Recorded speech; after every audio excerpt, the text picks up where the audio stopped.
Hello everyone, स्वागत है आप सभी का बहुत बहुत हमारे चैनल यशपाल एटीपी में। गाइज, आज बहुत दिनों के बाद मैं ऐसी वीडियो डाल रहा हूं। ऐसी वीडियो मैंने करीब एक वर्ष से इस चैनल पर नहीं डाली है। तो आज की वीडियो जो होने वाली है वो होने वाली है टेंस के ऊपर। गाइज, तो टेंस क्या है बेसिकली मैं आपको बता देता हूँ। सभी लोग आप भी जान लो। जो मेरे स्टूडेंट यहाँ पर नीचे बैठे हुए हैं, मैं उनकी क्लास ले रहा हूँ, तो मैंने सोचा कि क्लास लेते समय एक वीडियो रिकॉर्ड कर लेनी चाहिए। जैसा भी हम पढ़ाएंगे अपने हिसाब से पढ़ाएंगे, अपने अंदाज में पढ़ाएंगे। मैं दूसरे यूट्यूबर की तरह या दूसरे टीचर की तरह नहीं पढ़ाऊंगा, क्योंकि दोस्तों टेंस का एक तरीका होता है अपना अपना कि टेंस क्या होता है। तो सबसे पहले टेंस के बारे में मैं आपको बता देता हूँ। तो माय डियर स्टूडेंट, आप लोग नीचे बैठे हुए हो, सब मुझे देख रहे हो कि टेंस क्या होता है। तो टेंस की जो डेफिनेशन है, शुरुआत करते हैं। सबसे पहले टेंस क्या होता है। TENSE, टेंस की ये स्पेलिंग होती है। टेंस का मतलब होता है काल। क्या होता है स्टूडेंट? काल होता है। और काल का मतलब होता है समय। समय, टाइम। टाइम होता है। टेंस क्या होता है? टाइम होता है। टेंस जो डिवाइड होता है, टेंस के जो भाग होते हैं, जो टाइप होते हैं, वो मेन होते हैं। वो तीन प्रकार के होते हैं। कितने प्रकार के होते हैं? तीन प्रकार के।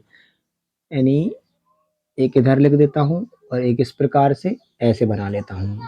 तो सबसे पहला जो अपना प्रकार है, फर्स्ट टाइप है, वो है अपना प्रेजेंट। PRESENT, प्रेजेंट है सबसे पहला टाइप।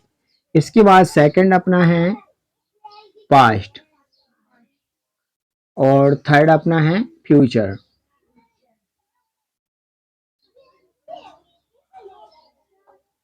अब क्या होता है कि आप पहले लिखें ना, आप समझते जाएं, ठीक है। तो देखिए कि प्रेजेंट का मतलब क्या होता है? वर्तमान होता है, यानी जो भी चल रहा है। जैसे कि मैं पढ़ाता हूं, मैं खाता हूं, मैं जा रहा हूं, मैं जा रहा हूं। प्रेजेंट के ये टाइप हैं, ये सेंटेंस मैंने बोले हैं, ये प्रेजेंट के टाइप है। अब पास्ट के क्या होते हैं? जैसे कि मैं दिल्ली गया था, यानी पहले की बात थी। पास्ट यानी क्या होता है? भूतकाल होता है। पास्ट यानी क्या होता है? भूतकाल होता है। अब आती है बात फ्यूचर की। तो फ्यूचर यानी क्या होता है? आने वाला भविष्य काल। जैसे कि मैं कल दिल्ली जाऊंगा, मैं कल स्कूल जाऊंगा, कल मैं पाठ पढ़ूंगा। ये सभी किसकी बातें हो रही हैं? भविष्य की बात हो रही है। अनुष्का बेटा बोर्ड पर देखो, मोबाइल की तरफ नहीं, कैमरे की तरफ मत देखो कि उसमें क्या हो रहा है। आप यहाँ पर देखिए, ये क्या लिखा है? फ्यूचर लिखा है ना। तो फ्यूचर टेंस में कौन सी बातें होंगी? भविष्य की बातें होंगी। मैं इनके आगे टेंस टेंस और आप लिख लेना, चाहे मैं लिख देता हूँ यहाँ पर फ्यूचर टेंस, ठीक है। पास्ट टेंस, यहाँ पर प्रेजेंट टेंस। बात सभी को समझ में आ गई है कि ये सभी टेंस टेंस लिखा हुआ है। प्रेजेंट टेंस का मतलब क्या होता है? मैंने अभी आपको समझा दिया कि वर्तमान, वर्तमान समय जो अभी चल रहा है, जिसमें हम बात कर रहे हैं, जिसमें हम रह रहे हैं, जिसमें पढ़ रहे हैं, काम कर रहे हैं, तो ये वर्तमान की बात होती है। तो जिसमें वर्तमान की बात की जाए, अभी हाल की बात की जाए, प्रेजेंट टेंस में आते हैं वो सभी चीजें। इतनी बात समझ में आ गई। और जो बातें की जाती हैं वो किस में की जाती हैं? एक वाक्य में की जाती हैं। किस में की जाती हैं? वाक्य में की जाती हैं। कि मैं कल दिल्ली गया था, आज मुझे स्कूल जाना है, आज मैं स्कूल जाता हूँ, आज मुझे खाना खाना है। और कोई पूछे तुम क्या कर रहे हो, बोले तो मैं तो पढ़ रहा हूँ। तो कौन सी बात है बताओ? प्रेजेंट की बात है। अगर कोई पूछता है कल तुम कहाँ गए थे, तुम बोलोगे कल तो मैं स्कूल गया था 3 बजे। कल तुम 2 बजे कहाँ गए थे? कल तुम कहाँ थे? तो मैं कल घर पे था। तो ये कौन सी बात हो रही है बताओ? नहीं बता पा रहे आप, कितने कच्चे हो। पास्ट की बात हो रही है, क्योंकि वो कल की बात हो रही है, अभी समझना जरूरी होता है। तो पास्ट का मतलब क्या होता है? भूतकाल। भूतकाल का मतलब होता है क्या बताओ? गुजरा हुआ, गुजरा हुआ कल, जिसमें गुजरी हुई बातें होंगी, गुजरे हुए सेंटेंस होंगे। मतलब निकल गए, चले गए, वो कल के थे, अभी की बात नहीं होगी। अब है आगे क्या? Future tense. फ्यूचर टेंस का मतलब क्या होता है? सीधी सी बात में बोलेंगे तो हम भविष्य, इसका हिंदी अर्थ होता है भविष्य काल। मतलब आने वाले समय की बात, आने वाले समय की बात। मैं आज तुम लोगों को शुरू से क्लास कर रहा हूँ, क्यों? क्योंकि कुछ बच्चे जो नए हैं वो नहीं समझ पाते, टेंस को बीच में एकदम अटक जाते हैं कि टेंस क्या होता है यार। अगर उनको शुरू से पढ़ाया जाए प्रेजेंट इंडेफिनिट, ये प्रेजेंट इंडेफिनिट आया कहाँ से, तो हमने समझाया कि टेंस क्या होता है, एक समय होता है और उस समय को 3 भागों में बांटा गया है। तो सबसे पहले हम पढ़ते हैं प्रेजेंट टेंस, और प्रेजेंट के कितने भाग होते हैं? 4 भाग होते हैं। कितने होते हैं? यानी सभी के 4 4 होते हैं, इसके भी 4 होंगे, इसके भी 4 होंगे, ये सब 4 4 मिला के कितने हो जाते हैं? 12। कितने हो जाते हैं? 12 हो जाएंगे, है ना। तो सबसे पहले आप लोगों को इनकी जो चीजें थी अंदर की वो समझ में आ गई। प्रेजेंट काल का मतलब क्या होता है? जो समय, वर्तमान समय जो चल रहा है, ठीक है, जो चल रहा है। भूतकाल जो चला गया है, गुजरा हुआ काल, भविष्य काल आने वाले समय की बात है ना। अब इसके भी 4 प्रकार होंगे। प्रेजेंट टेंस से कितने भेद होते हैं? 4 भाग होते हैं, 4 प्रकार होते हैं। और उनमें से सबसे पहला प्रकार होता है वो होता है प्रेजेंट इंडेफिनिट। क्या होता है? चलो मैं आपको इंडेफिनिट ना बोल के मैं आपसे बोल देता हूँ प्रेजेंट सिंपल टेंस। क्या बोल देता हूँ? Present simple tense. तो यहाँ पर हम लिख देंगे, या फिर सिंपल प्रेजेंट टेंस में आपको बता देता हूँ, क्योंकि इंडेफिनिट कुछ बच्चों को अजीब लगता है कि सर ये इंडेफिनिट क्या है, तो यहाँ पर सिंपल प्रेजेंट लिख देता हूँ, ठीक है। PRESENT, simple present tense. आ गई बात समझ में? अब ऐसे ही अगर इसका सिंपल प्रेजेंट टेंस है तो इसका क्या होगा? Simple past. क्या होगा इसका? इसका क्या होगा बताओ? Simple future. तो बताइए कि हमने एक बार में ही इसके एक प्रकार से ही 2 प्रकार और सीख लिए। इसका सिंपल प्रेजेंट होता है तो इसका सिंपल पास्ट टेंस होगा, इसका सिंपल फ्यूचर टेंस होगा। सर हुआ कि नहीं हुआ? अब अगला प्रकार देखिए, अगला प्रकार कौन सा आएगा बताओ? Present continuous tense. कौन सा आएगा? PRESENT, present continuous tense.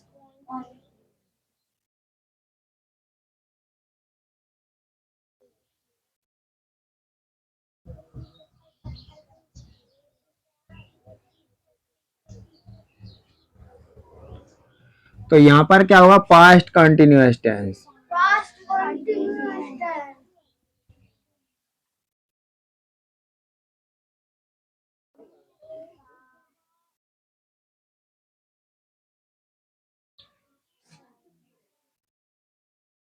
NUOUS, continuous tense. इसका क्या होगा बताओ? सिंपल पास्ट कंटिन्यूअस होगा तो इसका क्या होगा? Future continuous.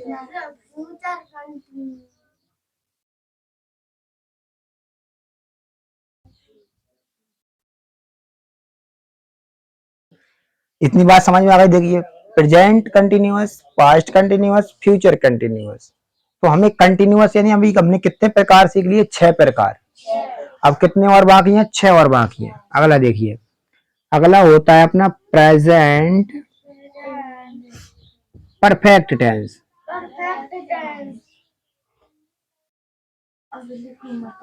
क्या होगा? Present perfect tense. तो यहाँ पर क्या होगा बताओ? पास्ट परफेक्ट टेंस होगा कि नहीं होगा बताओ? यहाँ पे क्या होगा बताओ? Future perfect tense. तो सभी को बात समझ में आ गई? कितने प्रकार समझ में आ गए बताओ हमें? 9 प्रकार। अब कितने और बचे? सर 3 और बचे, आपने 4 4 बोले थे, तो इनका देखिए, PRESENT, प्रेजेंट परफेक्ट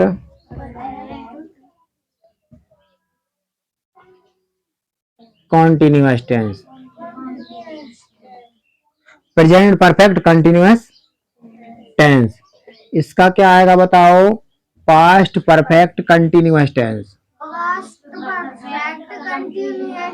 इसका मतलब है कि इनमें कंटिन्यूअस और मिल रहा है ना, ऐसे ही इसका होगा फ्यूचर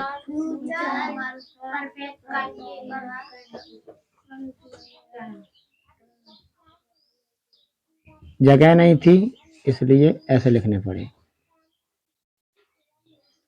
समझ में आ रहा है आपको? देखिए ये सभी कितने इसमें डिवाइड हो गए बताओ? 12 प्रकार में। Present perfect continuous tense, past perfect continuous tense, future perfect continuous tense. तो इन सभी में हम समझेंगे आज पहला टेंस, वो भी कौन सा? Simple present tense. ये तो हमने प्रकार जान लिए और देखिए कितना आसान है इसको लर्न करना, बिल्कुल आसान है, कोई यहाँ पर बिल्कुल बड़ी कठिन बात नहीं है। देखिए simple present tense, simple past tense, simple future tense. आ गए 3 प्रकार, present continuous tense, past continuous tense, future continuous tense. ठीक है, present perfect tense, past perfect tense, future perfect tense. ठीक है, अब देखिए present perfect continuous tense, past perfect continuous tense, future perfect continuous tense. होगा 12 प्रकार और इनको आसानी से याद किया जा सकता है।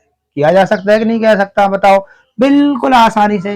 अब क्या है कि हम देखो एक बार में 12 के 12 तो इनके नियम पढ़ नहीं सकते, मतलब पढ़ तो सकते हैं लेकिन एक वीडियो में और एक क्लास में कवर नहीं हो सकते।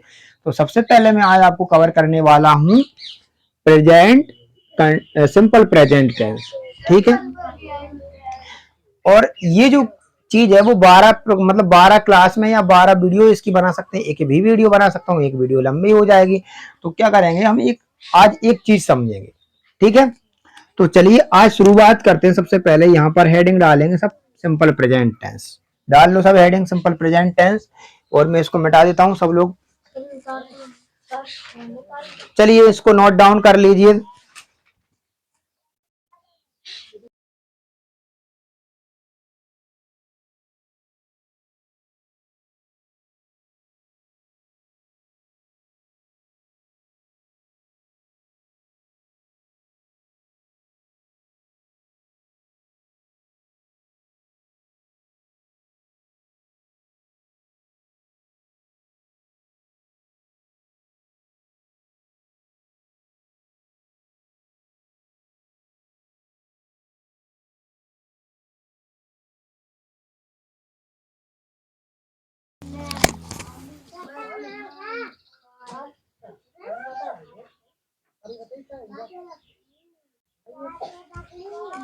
सिंपल प्रेजेंट टेंस आज हम पढ़ने वाले हैं इस क्लास में, और अगली क्लास होगी सिंपल पास्ट की होगी, लेकिन इस वीडियो में और टेंस के प्रकार के साथ हम इसी को कवर कर लेते हैं। तो इसकी जो पहचान होती है, आखिर साधारण वर्तमान काल की क्या पहचान होती है? तो पहचान होती है इसकी वाक्य के अंत में ता है, ती है, ऐसे शब्द आते हैं, लिख लीजिए।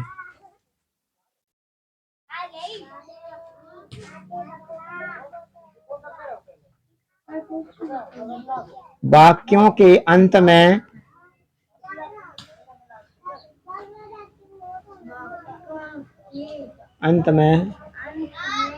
ता है, ती है, ते हैं आदि शब्द आते हैं। जैसे आपको बोलना नहीं है, राम बाजार जाता है। अब इसका जो नियम समझेंगे, सबसे पहले हम समझेंगे अफर्मेटिव सेंटेंस वाला। सेंटेंस भी 4-5 प्रकार के होते हैं और सबसे पहला जो प्रकार उनमें पाया जाता है वो पाया जाता है अफर्मेटिव का। ठीक है, तो अफर्मेटिव का मतलब होता है कि साधारण वाक्य हम समझेंगे। सबसे पहले कौन से वाक्य समझेंगे? साधारण वाक्य समझेंगे। अफर्मेटिव होता है, नेगेटिव होता है, इंट्रोगेटिव होता है, इंट्रोनेगेटिव होता है, क्वेश्चन टैग होता है। कम से कम 5 प्रकार के वाक्य बनाए जाते हैं। तो आज हम समझने वाले हैं अफर्मेटिव सेंटेंसेस। अफर्मेटिव का मतलब क्या होता है बताओ? सामान्य साधारण वाक्य।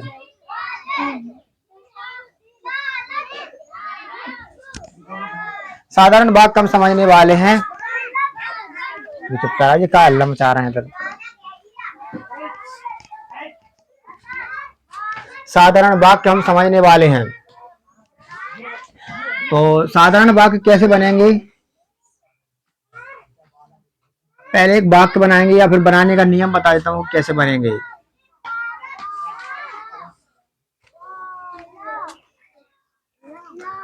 अरे सांद्र बहुत ज्यादा आवाज कर रहे हैं इधर से बच्चे।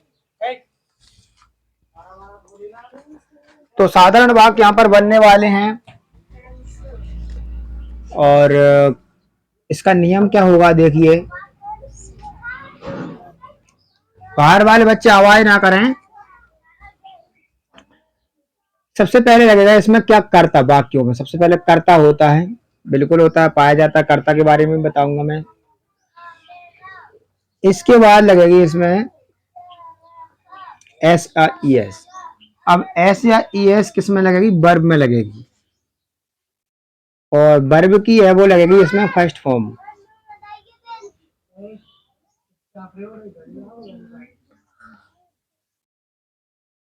सब्जेक्ट प्लस वर्ब लगेगी और उसमें क्या लगेगी, एस या ई एस।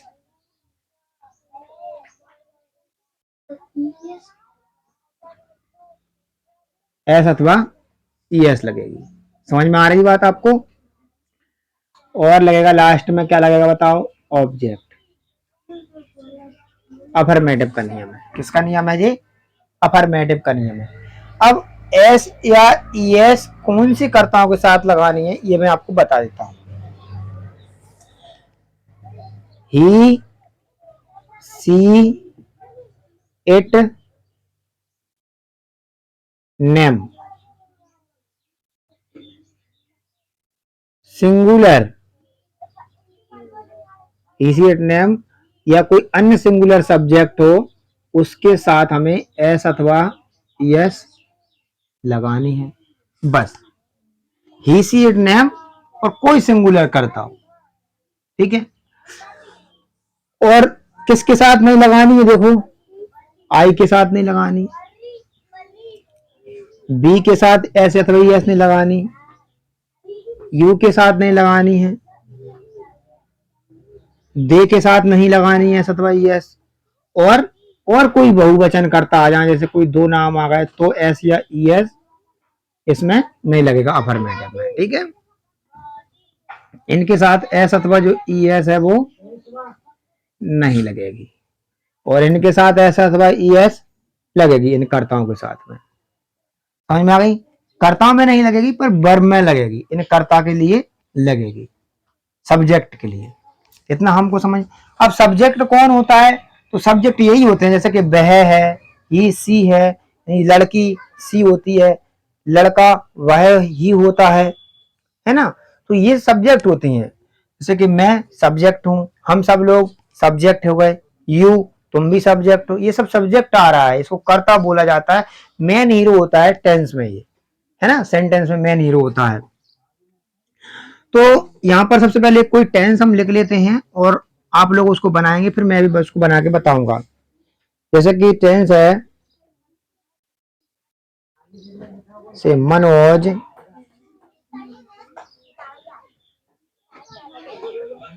किताब पढ़ता है,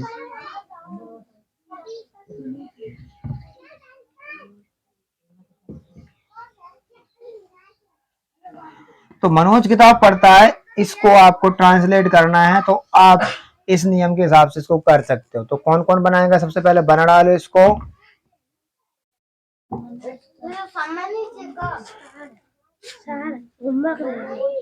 होमवर्क चाहिए, मिल जाएगा थोड़ी देर में, मैं आ रहा हूँ। MANOJ लिखेंगे, मनोज। वर्ब लिखेंगे, वर्ब क्या होती है, पढ़ने की, रीड। तो मनोज एक वचन है, मैंने बोला है कि कोई एक वचन नाम होता है तो उसकी वर्ब में हमें एस या ई एस लगाना है, तो हमें यहां पर एस लगा देंगे। बताया है मैंने कि एस अथवा ई एस लगाना है, तो इसमें ई एस तो लगाएंगे नहीं, मैमोज वगैरह होता है उसमें ई एस लगाते हैं, है ना, और आई एस भी लगाते हैं कभी कभार, तो वो आगे का काम है। तो मनोज रीड्स ए बुक, बहुत बढ़िया जवाब, और फुल स्टॉप लगा देंगे। तो ये मेरा सिंपल प्रेजेंट का एक सेंटेंस था, वो ट्रांसलेट हो गया है, किसमें बदल गया है, हिंदी से अंग्रेजी में तब्दील हो गया है।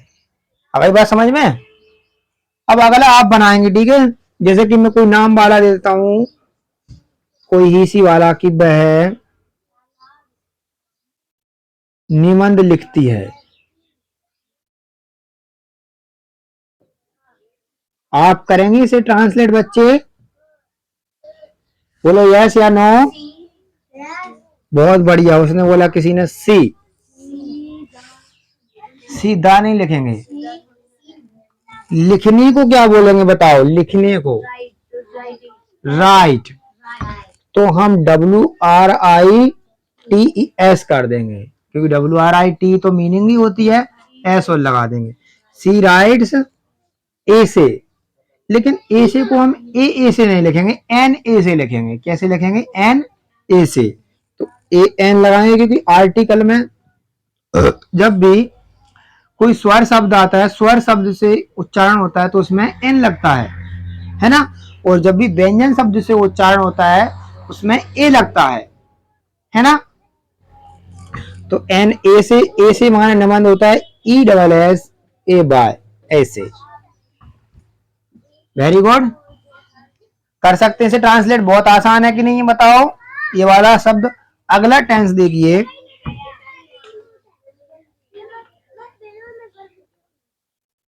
अगला सेंटेंस है कोई, आप बताइए सोचकर, कोई टेंस बताइए सिंपल प्रेजेंट का। वह आम खाता है, बहुत बढ़िया, आम पसंद है इन लड़की को। तो वह आम खाता है, बनाइए इसका, बनाइए आप लोग। बहुत बेसिक ट्रांसलेशन है। इसका बी क्यों लगेगा? ही लगेगा ना। ही, बहुत बढ़िया। ही ईट्स, अब आम बहुत सारे हैं तो ए नहीं लगा सकते, ही ईट्स मैंगोज कर सकते हैं, या एक आम हो तो ए मैंगो करेंगे। चलो ए मैंगो कर सकते हैं, एक आम खाता है। अगर फिर हमको मैंगोज लिखेंगे तो ए हटा देंगे, क्योंकि मैंगोज बहुत सारे हैं। तो ए का मतलब होता है एक, अर्थात एक। तो ए मतलब क्या होता है? एक। तो यहाँ पर ए हटा के हम मैंगोज कर सकते हैं। ही ईट्स ए मैंगो, वो एक आम खाता है भैया, ज्यादा नहीं खा पाता है। ठीक है, तो चलिए मैं इसको रफ कर देता हूं, तब तक आप इसे उतार लीजिए, नोट डाउन कर लीजिए।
कैसा वाक हो गया बताओ जी? नेगेटिव वाक हो गया है। शीला किताब नहीं पढ़ती है, ये नेगेटिव वाक्य हो गया। तो नेगेटिव सेंटेंस नकारात्मक वाक्य कहलाते हैं। जिन वाक्यों में ना या नहीं शब्द होता है वो नेगेटिव सेंटेंस कहलाती है। जैसे शीला किताब नहीं पढ़ती है, ये मैंने प्रकार बताया। अब इसका नियम देखते हैं कि आखिर ये शीला किताब नहीं पढ़ती है, ये बनेगा कैसे। तो देख लीजिए कि जैसे कि मैंने अभी उधर सिंगुलर और प्लूरल कर्ता समझाए थे, उनके साथ डू या डज कैसे लगेगा वो देख लीजिए आप। इसमें डू या डज के बाद नोट लगेगा। क्या लगेगा? तो इसका स्ट्रक्चर क्या होता है? देखिए, सब्जेक्ट इसमें आता है, ठीक है, और क्या आते हैं बताओ? डू या डज। बटे में लिखने का मतलब है कि क्या डू लगेगी उस सेंटेंस में या फिर डज लगेगा, दोनों नहीं लग सकते एक साथ। समझ में आ रही है बात? और फिर क्या लगेगी बताओ? इनमें नोट लगेगी। फिर इसके बाद लास्ट में लगेगा क्या बताओ? ऑब्जेक्ट। और कुछ भी नहीं लगेगा इसमें, क्वेश्चन टैग चिन्ह भी नहीं लगेगा। क्वेश्चन टैग लगेगा प्रश्नवाचक वाक्यों में। तो यहाँ पर वर्ब की फर्स्ट फॉर्म और भूल गए हम, इसमें वर्ब की फर्स्ट फॉर्म लगेगी। ठीक है, B1 लिख देता हूँ। वर्ब की फर्स्ट फॉर्म लगेगी और ऑब्जेक्ट लिख दो लास्ट, अन्य जो होते हैं etc। अब क्या करना है कि जो डू और डज है वो कैसे डिवाइड है, कौन कौन से कर्ता के साथ लगेगी। तो देखिए डू है ना वो सिंगुलर कर्ताओं के साथ लगने वाली है, नहीं बहुवचन कर्ताओं के साथ। डू का लिख लो आई यू दे बी, अर्थात बहुवचन कर्ताओं के साथ, बहुवचन कर्ताओं के साथ लगेगी डू। डू किसके साथ लगेगी बताओ, बहुवचन कर्ताओं के साथ। समझ में आ रहा है सभी को, वेरी गुड। अब डज है, वो डज किसके साथ लगेगी बताओ, ही सी इट इट नेम, अर्थात सिंगुलर कर्ता। सिंगुलर यानी क्या होता है बताओ, एक वचन, एक वचन कर्ता के साथ लगेगी क्या, डज। समझ में आ गया सभी को। अब एक वाक्य बना लेते हैं, एक या दो वाक्य बना लेते हैं, इसके बाद हम इस क्लास को एंड करने वाले हैं। जैसे कि रमा आम नहीं बेचती है, रमा आम नहीं बेचती है।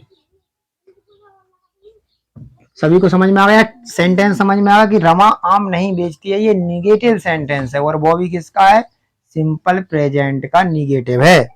किसका है बताइए, का निगेटिव है। तो अब यहाँ पर सबसे पहले हम सब्जेक्ट को लिखेंगे RAMA, रमा का हमने ट्रांसलेट कर लिया हिंदी से।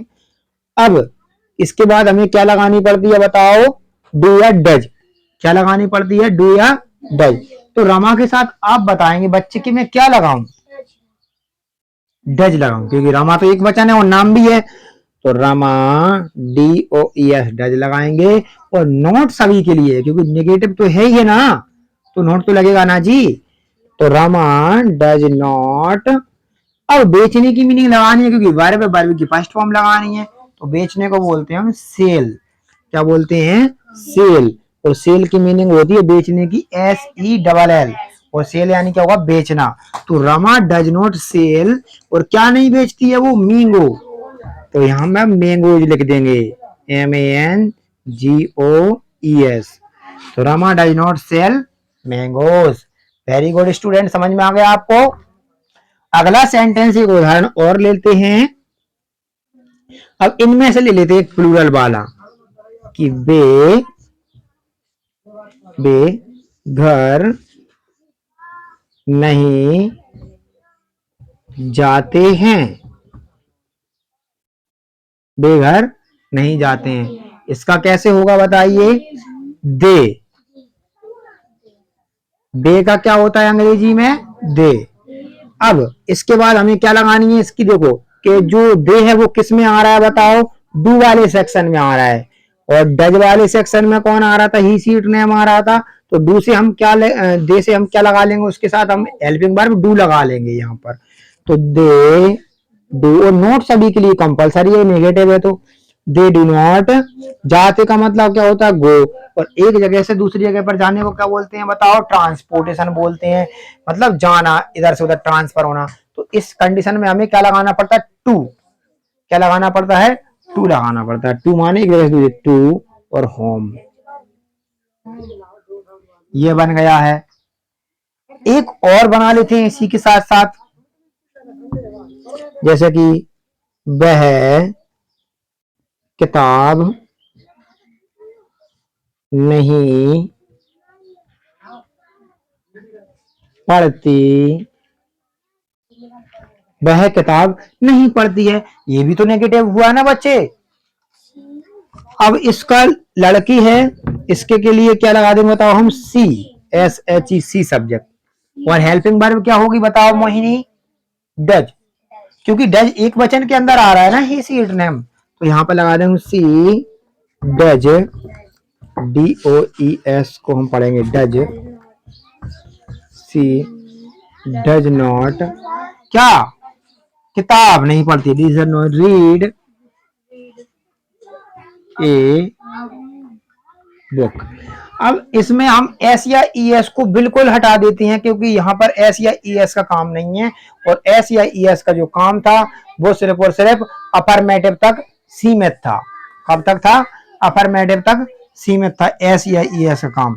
ठीक है, तो अब हमने नेगेटिव समझ लिए, इसके बाद इंट्रोगेटिव समझेंगे हम।